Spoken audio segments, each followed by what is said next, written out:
Olá, sétimo ano, good morning! Como vocês estão nessa manhã de terça-feira? Eu vim para dar continuidade às nossas aulas online. Seguindo as nossas aulas presenciais, hoje vocês têm uma aula de matemática, uma aula de redação, uma aula de inglês, uma aula de educação física e uma aula de ciências. É por isso que, dando continuidade nesse vídeo, você assistirá às aulas nessa mesma ordem. A primeira aula de matemática com o Mr. Matheus. A segunda aula de redação com a Miss Cristiane.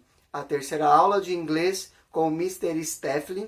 A quarta aula de educação física com o Mr. Igor. E a quinta aula de ciências com a Miss Val. No mais, eu espero que vocês estejam se dedicando às aulas online aqui no canal do YouTube. Lembre-se que você pode assistir às aulas quantas vezes você quiser. E caso tenha interesse em rever uma aula específica, basta ir na descrição desse vídeo. Estou deixando os minutos e os segundos exatos para que quando você clicar, você seja direcionado para aquela parte do vídeo.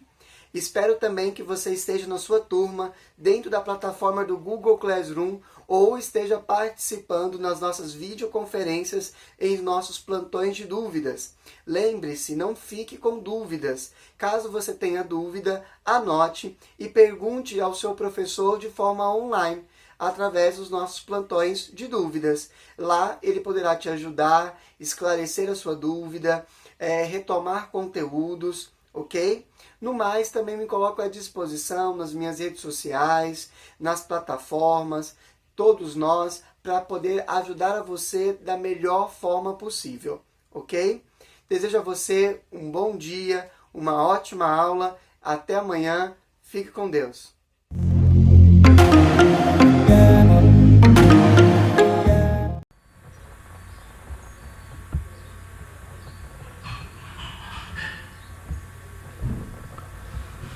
Fala, minha galerinha, tudo bem? Bom, hoje a gente vai dar seguimento, né, àquele conteúdo que a gente viu na última aula, que a gente entrou no módulo 2 de números positivos e negativos. Só que agora a gente vai aprender a organizar melhor esses números numa tal de reta numérica, que a gente vai ver como que funciona, beleza? Então tá, ó, quem quiser acompanhar pelo livro, o conteúdo se inicia na página 11 do módulo 2, tá ok? Reta numérica. Então vamos lá. Bom, numa reta numérica, os números positivos e os números negativos podem ser representados em uma linha chamada de reta numérica. Então vamos, por exemplo, pegar esses números aí, ó. A gente tem A igual a menos 1, B igual a 4, C igual a menos 3, D igual a 3 e E igual a 6, tá? Então a gente vai desenhar a nossa reta aqui, ela vai ficar mais ou menos assim, ó. Não vai sair muito reto, né? Então a gente tem uma reta numérica, a gente vai chamar de reta numérica, e toda reta, primeiro, o que a gente tem que fazer? A gente vai fazer a reta, tá? E no meio dela, a gente vai colocar nossa origem, que é o ponto zero, tá? É onde tudo começa, é o ponto zero, tá? E vamos definir o sentido positivo e o sentido negativo. O sentido positivo, geralmente não, né? Sempre ele é pro lado direito. Então esse aqui, ó, é o sentido dos números positivos. E do zero para a esquerda, o sentido dos números negativos, tá? Então vamos fazer o seguinte, ó. Vamos pegar agora, construir nossa reta numérica. Vocês vão aprender a construir. Então fizeram isso aqui, colocaram o ponto zero, a origem. Vamos começar a marcar, é o segundo passo. Então vamos marcar aqui, ó. Geralmente, eu peço para vocês usarem a régua, porque com a régua fica mais fácil. Aí vocês vão contando tipo de 1 em 1 centímetro, tá? Então o meu, como eu tô sem régua aqui, eu tô no computador, então não vai ficar certinho. Então, mas eu vou tentar fazer o mais certo possível. Então vamos pôr aqui, ó. 1, depois 2, depois 3, depois 4, depois 5, depois 6. Vamos fazer até o 6, tá? Esses aqui são os positivos, ó. Para trás, pro lado esquerdo, é a mesma coisa, só que agora é negativo. Menos 1, menos 2, menos 3, menos 4, menos 5 e menos 6, tá? Mas lembrando que isso aqui, ó, é infinito. Vou fazer o símbolo do infinito aqui, ó. Para cá é infinito negativo e para cá é infinito positivo. Tá ok? Então isso aqui, ó, vai até onde precisar, tá?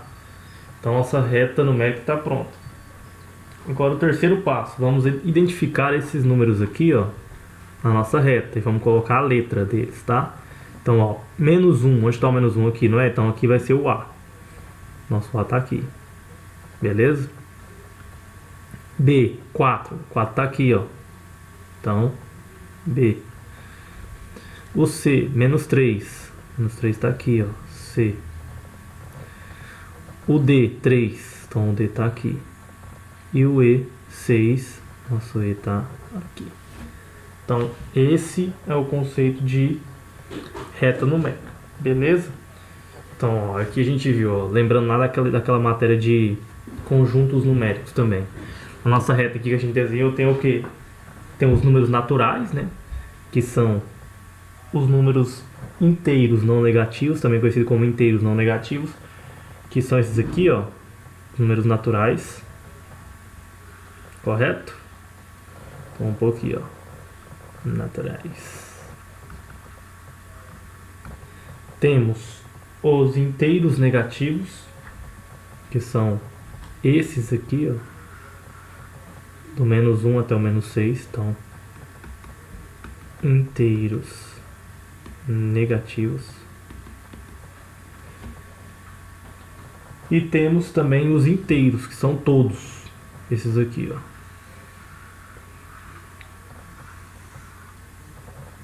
Inteiros. São todos os números, né? Positivos e negativos. Beleza? Então agora vamos para o próximo, que é a distância de um ponto à origem.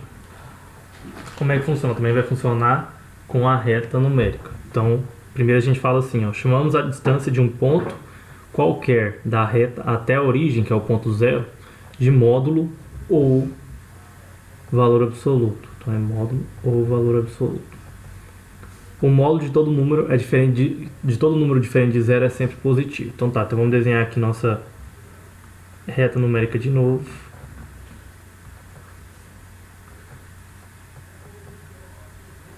Ponto zero aqui. E vamos pegar como exemplo esses aqui, ó. Então vai ter 1, 2, 3. Vai ser aqui menos 3, menos 1, menos 2, né? E aqui vai ter 1, 2, 3, 4. Então aqui vai ser 1, 2, 3, 4. Então vamos chamar esse daqui de ponto A, é o 4. O B de menos 3 e o C de 3. Beleza? Igual tá no livro aí, quem quiser acompanhar. Tá, então o que é um módulo ou valor absoluto? O módulo de B. Vamos supor que eu peço assim, ó. Qual que é o módulo? O módulo geralmente a gente representa assim, ó. Duas barrinhas. Qual que é o módulo de B? Tá, o módulo de B, você vai ver aqui, ó. O B é menos 3, não é? Sempre o módulo vai ser a distância que ele tá do zero, da origem. Tá? Então essa distância aqui, ó. Qual que é a distância? Não é 3? 3 casinhas? 1, 2, 3. Então o módulo dele é 3. Não é menos 3. O módulo sempre, aqui, ó. O módulo de todo número diferente de 0 é sempre positivo. Aí você deve perguntar, professor, mas qual que é o módulo de 0 então? O módulo de 0 é 0. Porque ele vai estar no 0, na origem. Então tá, o módulo de C agora. C, ele está no 3 também, então é 1, 2, 3, então é 3. Isso aqui é como se fosse uma distância, entendeu? Ele é a distância, então quando você vai medir lá uma distância de um ponto até outro, existe distância negativa? Não. Então, isso aqui é a mesma coisa, não existe módulo negativo, tá? Sempre quando você vê um um número assim, ó, entre parênteses, se tiver um número assim, ó, módulo de menos 13, esse módulo aqui, ó, significa que não pode colocar o negativo, não existe o negativo. Então, módulo de menos 13 é 13. Módulo de menos 7 é 7. Módulo de 7 é 7. Então, sempre quando tiver esse módulo, vocês vão desconsiderar o sinal, tá? Então, vamos por último aqui, módulo de A. Módulo de A é 1, 2, 3, 4. 4. Então, para vocês saberem o módulo, vocês vão pegar o número aqui que está na reta e vai colocar. Se for menos 3, vocês vão tirar o sinal de menos 3, o sinal de menos, vai ficar só 3. Se for menos 4, vai colocar só 4. Se for 3, é 3. Beleza? Então tá, então esse daí é o conceito de reta numérica. E aí tem, por último, tem uns valores que eu esqueci de falar aqui, eu vou falar agora. Aqui eu vou até abrir uma nova abinha aqui pra gente fazer. Cadê o slide? Tá, então olha aqui, ó. Vamos supor que a gente tivesse assim, ó, tem os números opostos ou simétricos, né? O que são esses números opostos ou simétricos? Ó, um número, vamos supor, um número menos 9. Qual que é o oposto de menos 9? O oposto é 9. É o que está do outro lado. Se eu tiver uma reta aqui, ó. Vamos supor que eu tenho 1, 2, 3. Menos 3, né? Menos 2, menos 1, 0. 1, 2, 3. 1, 2, 3. Então, ó. Qual que é o oposto de menos 3? É 3.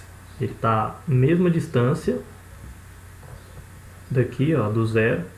Só que com um sinal diferente, do outro lado da reta, né? Um está no sentido positivo e o outro no sentido negativo. Ok? Então, ó, qual que é o oposto de 2,5? Menos 2,5. Qual que é o oposto de menos 2 sobre 3? 2 sobre 3. Sempre o oposto vai ser com o sinal trocado. Beleza? Então, é isso, galera. A nossa aula de reta numérica. E aí eu vou pedir para vocês fazerem um exercício da página 13 e 14. Página 13 e 14. Podem me mandar esses exercícios lá no Google Classroom, ok? Se vocês já tiverem aprendido a fazer, que eu vou olhar lá. Beleza? Valeu, galera. Até a próxima aula.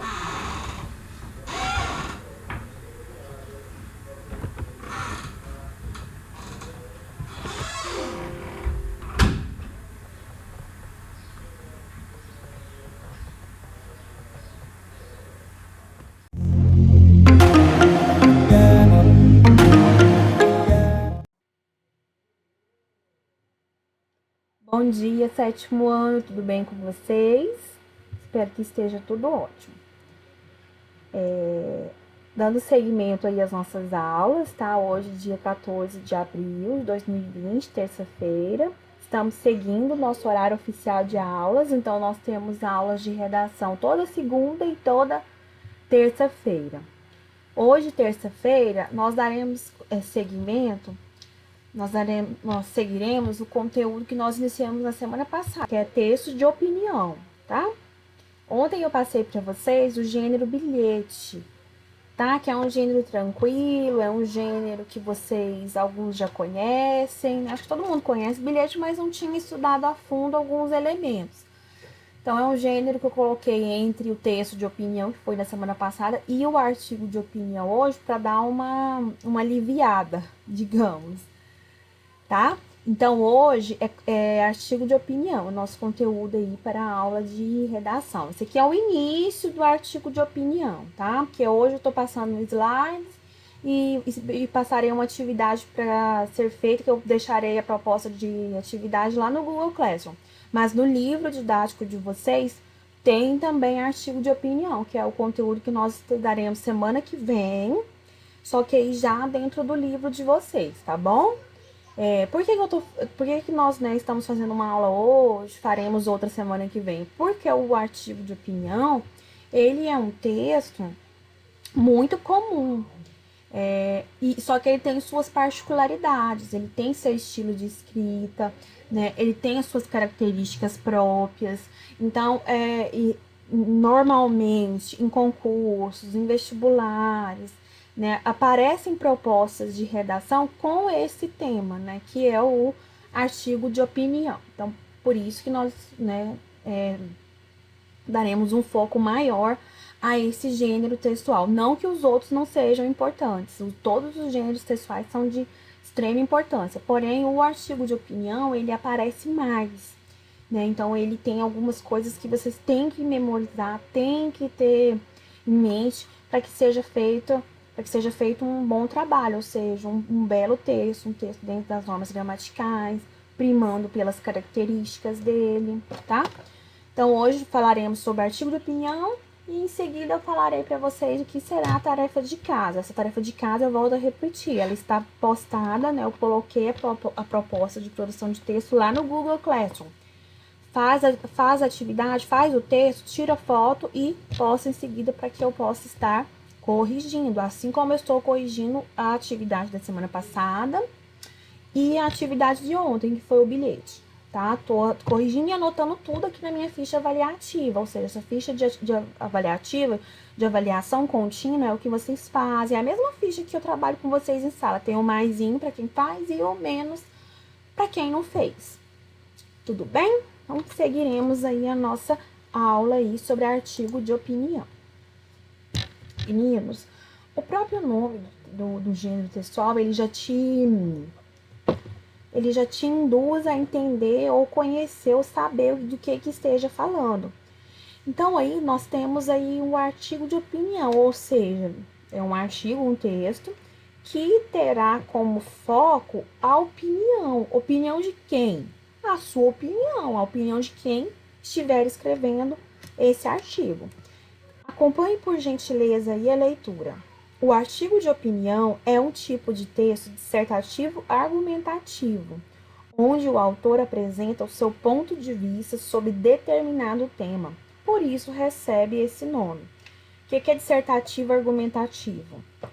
É aquele tipo de texto que você coloca teses, você coloca ideias, você coloca exemplos, você nunca narra, você nunca conta história dentro de um artigo dissertativo, dentro de um artigo argumentativo, ou seja, dentro de um artigo de opinião. Eu quero comprovar que o desmatamento causa erosões próximas a leitos de rios. Por exemplo, tá desmatando e aí tem aquele monte de erosões, várias erosões próximas aos rios. Então, vou falar sobre esse tema no meu texto, então eu tenho que explicar o porquê que isso acontece. Então, eu vou ter que buscar informações, eu vou ter que ler, eu vou ter que pesquisar, eu vou ter que entender sobre aquele assunto e comprovar o que eu estou falando e dar a minha opinião. A minha opinião como escritor, como leitor, como pessoa que está dissertando, que está escrevendo aí o artigo de opinião, tá? A argumentação é o principal recurso retórico utilizado nos textos de opinião, que tem como principal característica informar e persuadir o leitor sobre seu assunto. Ou seja, você vai informar, vai dar informações e também vai persuadir. Aí você vai falar assim, nossa, mas o que é persuadir? É o mesmo que convencer. Então, você vai informar a pessoa que está lendo o seu texto do assunto que foi colocado para você escrever. E você também tem que convencer ele de que a sua ideia, do que você colocou lá, é a correta. É a que está certa. E aí, dessa forma, você não pode utilizar termos como eu acho, por exemplo. Eu acho que isso aqui. Não tem. Porque se você acha, se você não tem certeza, quando você assim, eu acho, não tem certeza. Então, como que eu vou convencer alguém utilizando acho? Então, tem que ser verbos, tem que ser colocações que você convença a pessoa do que aquilo realmente é o certo, tá?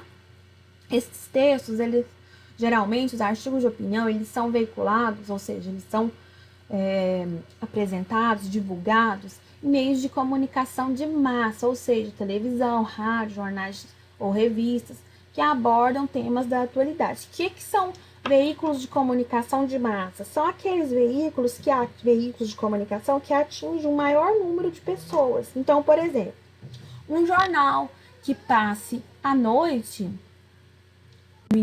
por exemplo, é um veículo de comunicação de massa. Por quê? Porque ele atinge um grande número de pessoas. É um horário que boa parte das pessoas está assistindo televisão. Agora, se eu tenho um jornal às 2 horas da manhã, por exemplo, já não é tão em massa assim, porque, né, nem todas as pessoas ficam a madrugada adentro assistindo TV, assistindo jornais. Então, meio de comunicação de massa é esse que atinge um número grande de pessoas, um número elevado de espectadores, ou pessoas que estejam ouvindo, que é o rádio, ou leitores, se for jornais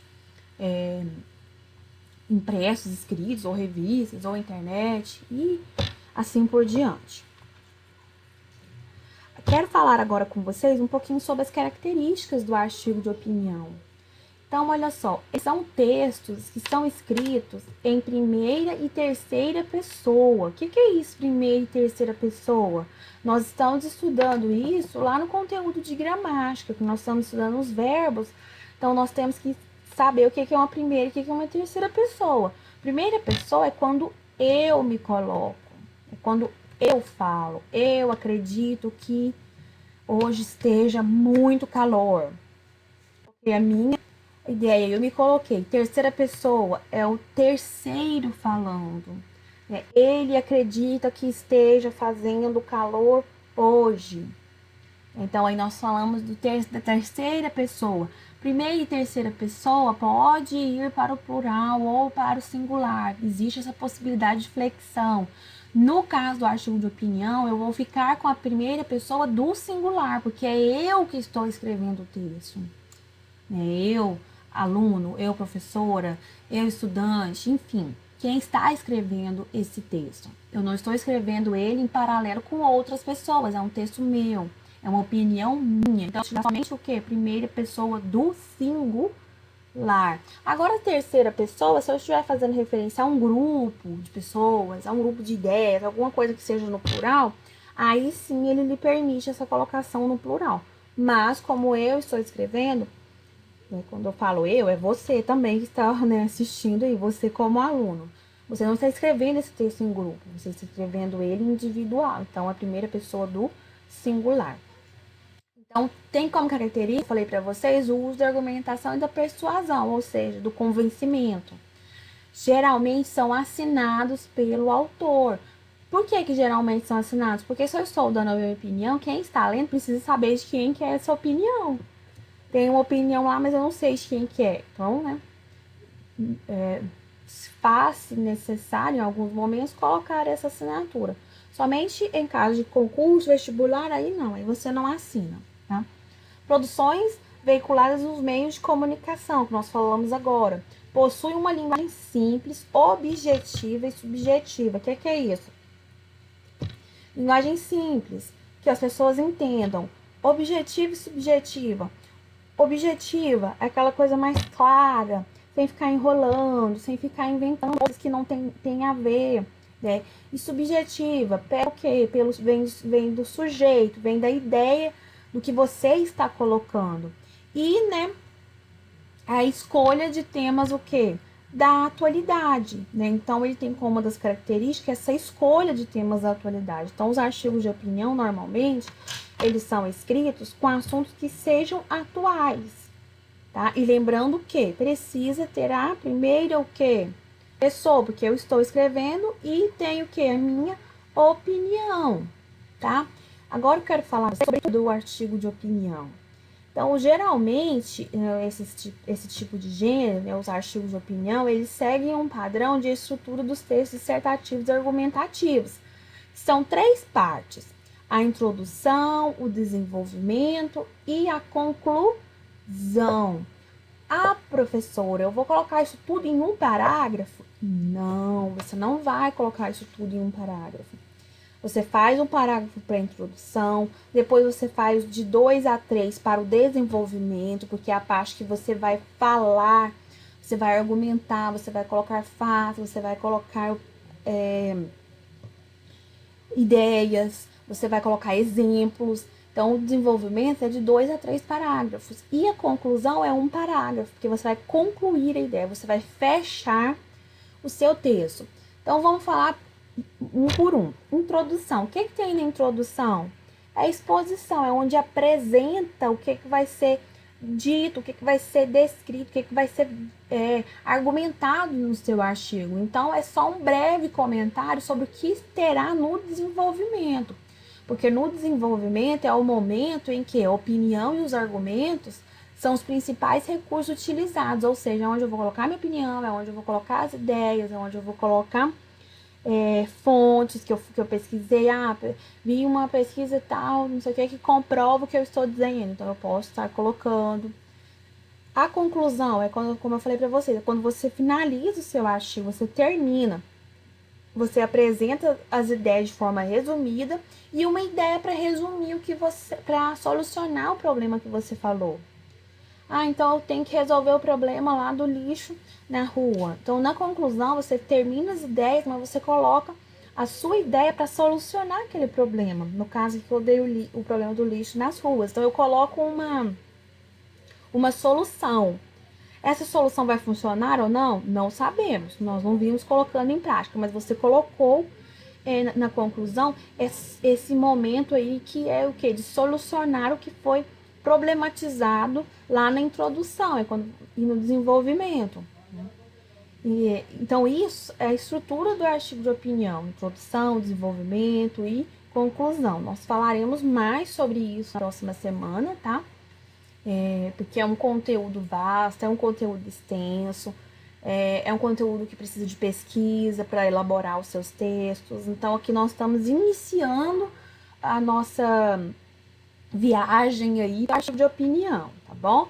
Então, nós falamos sobre estrutura, falamos sobre características, falamos sobre o artigo em si, o conceito, tá? Então, hoje foi essa introdução aí para o artigo de opinião. Para casa, eu coloquei já para vocês uma proposta de artigo de opinião. Essa proposta está no Google Classroom. Você vai lá, vai baixar essa proposta, vai fazê-la aí no caderno de redação, tá? Tira foto, posta lá de novo a sua atividade feita e eu estarei corrigindo, tá? E marcando aqui na minha ficha a avaliativa. Meninos, ótima semana para vocês, tudo de bom, cuidem-se, estou com saudade. Logo, logo nós estaremos novamente em sala de aula presencial, porque hoje nós estamos na sala de aula virtual. Vai dar tudo certo. Tô com muita saudade de vocês. Um beijo no coração de cada um.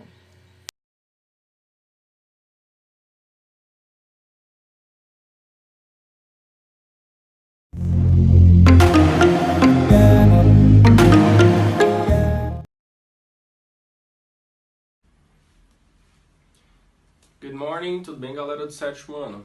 Como vocês estão?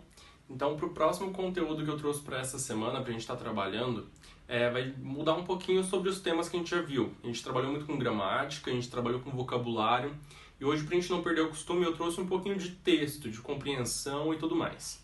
Então, para a gente dar início, continuidade, que na verdade na aula passada vocês trabalharam com haiku. A gente vai continuar vendo um pouquinho sobre haiku e as outras formas de a gente estar produzindo esse tipo de texto, de poetry, poem, que são os poemas. Certinho? Então, para dar início na atividade da nossa semana, na verdade não é nenhum conteúdo extra, é mais uma explicação do que a gente vai ter, que é super simples.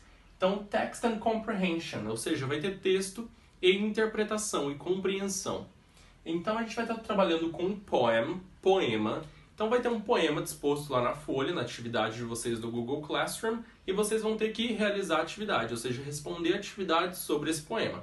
As perguntas vão estar em inglês, o poema vai estar em inglês e as respostas têm que ser em inglês. Mesmo que vocês traduzam, ok? Não esqueçam de responder em inglês porque faz parte da nota, faz parte da produção de vocês. Então, sobre esse tema de compreensão, de poema, tudo bacana, tudo certinho, beleza, ok. Mas não vai ficar só por isso, vai ter um upgrade a mais nessa atividade de vocês. Além de cumprir o texto e a compreensão da atividade, a atividade seguinte, vocês vão ter que produzir um poema. Vocês vão produzir um poema. Eu posso copiar da internet? Ok, você vai copiar da internet, mas aí o dia que eu pedir para você criar um poema numa prova, por exemplo, numa atividade avaliativa, você não vai dar conta, se você não praticar agora. Então, não copiem da internet. Utilizem os dicionários online, os tradutores online, para vocês traduzirem frases e palavras. Não usem o Google Tradutor, utilizem o Lingui, por exemplo, que é um dicionário online, que ele vai traduzir frases completas. O Google Tradutor nem sempre ele acerta todas as frases completas, ok? É muito variável isso. Ele é melhor para traduzir palavras soltas.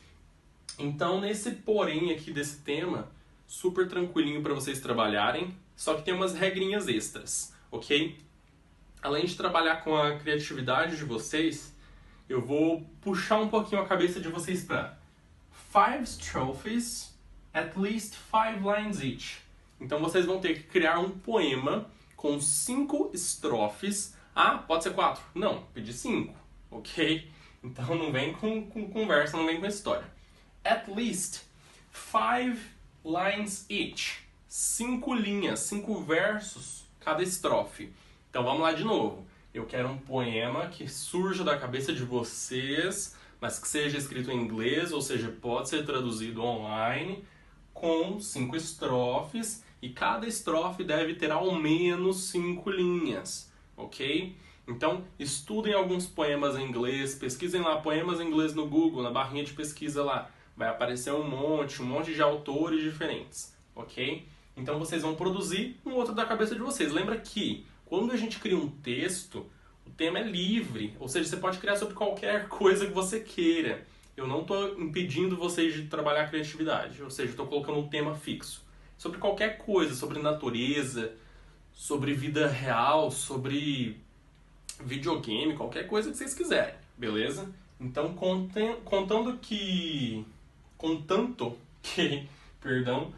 tenham essas regrinhas aqui de 5 estrofes e ao menos 5 linhas em cada, vocês podem criar o que vocês quiserem, beleza?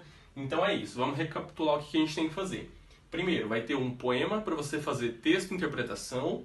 Segunda parte, vocês vão criar um poema. E é somente isso, beleza? Nas aulas seguintes, a gente vai estar voltando um pouquinho com o tema de criação de texto e eu vou estar ajudando vocês um pouquinho mais sobre o haiku. A gente não vai deixar ele de lado, que é uma produção que a gente tem que trabalhar mais. Ele vai mexer muito mais com a cabeça de vocês até mesmo do que isso, ok? Porque o haiku, lembra que eu expliquei que vocês têm que fazer uma contagem de sílabas, uma contagem sonora ali para vocês terem aquelas regras. Aqui não precisa disso, pode ser quantas sílabas vocês quiserem, ok? Contando que esteja em inglês, e é isso. Então, essa atividade vai estar no Google Classroom, não deixem de entrar lá, de fazer a atividade até a data proposta, e é isso, galera, até mais. Tchau, tchau.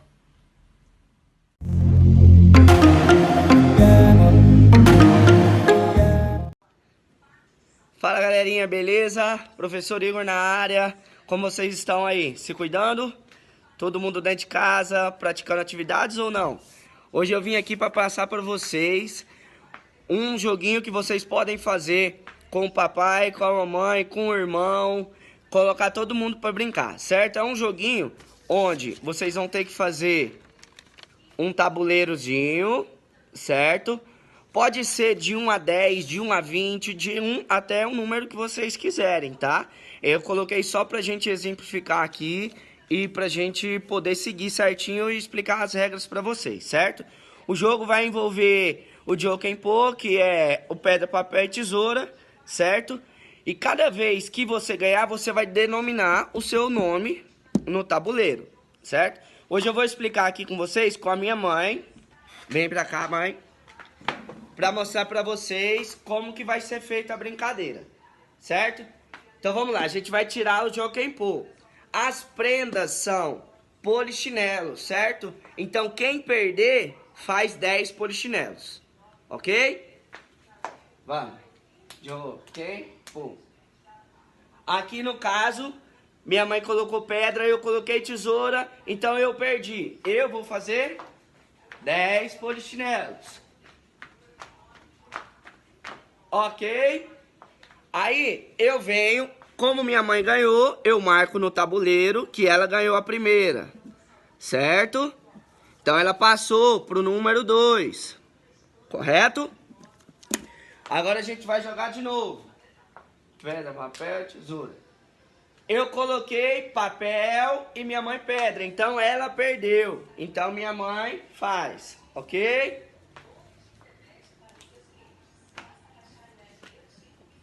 Assim.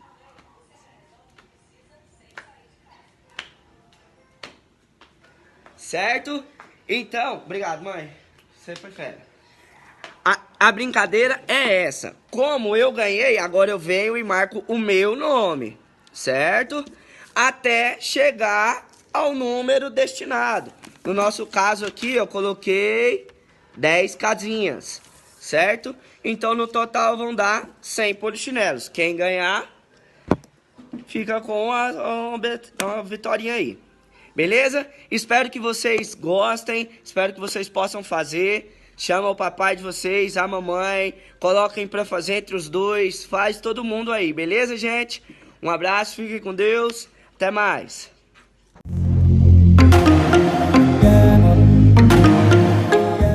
No dia 7º ano, vamos continuar a nossa aulinha. É o capítulo 5. É o capítulo 5, protistas e fungos. Eu dividi ele em 3 partes. Protozoários, né? Depois nós vimos doenças causadas pelos protozoários. E agora vamos ver os fungos, né? O reino fungi ou o reino dos fungos. Aí nós temos uma imagem de um. Quais são as características gerais desses fungos? Meninos, os fungos, eles podem ser uni- ou pluricelulares, mas eles não têm tecidos verdadeiros, tá? As suas células são chamadas de ínfas, sendo um amaranhado de ínfas recebe o nome de micélio. A sua apresentação, a sua nutrição, né? Ela é heterotrófica, né? Eles não produzem seu próprio alimento, eles estão lá junto, fazendo parte do grupo dos decompositores, e a sua digestão é extracorpórea. A parede celular deles é constituída de quitina, e seu material de reserva é o chamado de glicogênio. Qual que é a importância desses fungos, né? A primeira característica aí, né, da importância deles é que eles são decompositores, né? Ajuda na reciclagem da matéria orgânica morta. Então, eles ajudam, né? Eles destroem objetos de madeira, couro, tecido e os alimentos em geral. Então, aquele mofozinho que a gente vê aparecendo na comida, nada mais é do que fungos que estão agindo ali para decomposição. Produção de alimentos, eles podem estar participando da fabricação de queijo, pães, bebidas alcoólicas. Também ele é muito importante na indústria farmacêutica, porque é dele que se faz a produção de medicamentos, de um antibiótico chamado penicilina. E ele também pode ser um parasita que causa doenças como as micoses nos seres humanos, e nas plantas ele vai causar a doença ferrugem. Ela foi comum nos pés de café. Na página 13 de vocês do livro, tem lá a classificação, na página 12 e 13, dos fungos. Eles são classificados em 2 filos, né? O filo Eumicota e Mixomicota. A Eumicota são os ficomicetos, que são os fungos simples, que são os bolores, né, homófos. Nós temos os acomicetos, que formam esporos no interior de esporângios alugados. Temos os basídios micetos, que possuem corpos de frutificação chamados basidiocarpos. E temos os deuteromicetos, que são os fungos imperfeitos, né? Eles ainda estão observando esse. Mas o livro de vocês, ele traz 3 filos, tá? Os zigomicetos, ascomicetos e basidiomiceto. O zigomiceto, ele tem a presença de uma estrutura resistente chamada zigosporos, que pode permanecer, né, dormente por longos períodos. O ascomiceto, né, uma característica dos membros desse filo é que eles apresentam estrutura reprodutiva microscópica em forma de um saco e recebe o nome de asco. São unicelulares. E temos os basídeos micetos, né? É uma característica comum dos fungos, né? É a presença de uma estrutura reprodutiva em forma de bastão. Então, por isso que ele é chamado de basidiomiceto, certo? A reprodução deles é assexuada. Essa reprodução assexuada, ela pode acontecer de 3 formas: brotamento, que é a formação de saliências na célula de um fungo; a esporulação, que nas extremidades das ínfas ocorre a produção dos zoosporos, que permitem que germinem, né, e formam novos fungos; e a fragmentação, que consiste na fragmentação de ínfas de um micélio. E a reprodução sexuada, né, que ela resulta da fragmentação da fusão de 2 ínfas haploides. Se os núcleos se fundirem, forma-se um núcleo zigótico diploide. Então, ele sofre meiose, formando os núcleos haploides ou esporos. No livro de vocês, na página 15, tem os desenhos lá da forma de reprodução. E por último, eu vou trazer para vocês informações sobre líquens. O que é líquens? Líquens é a associação entre algas e fungos. E aí, muitos líquens produzem um ácido liquênico, capaz de dissolver rochas, transformando-as em terra. Sua reprodução ela vai ocorrer através dos sorédios, fragmentos que se destacam e se desenvolve originando, né, outros líquens. E aí, para casa, vocês vão fazer para mim as atividades do livro, página 16 e 17, no capítulo 5, que a 16, a 18 já foi, nós corrigimos, tá ok? É sobre fungos e protozoários, tá bom? Beijos e até mais.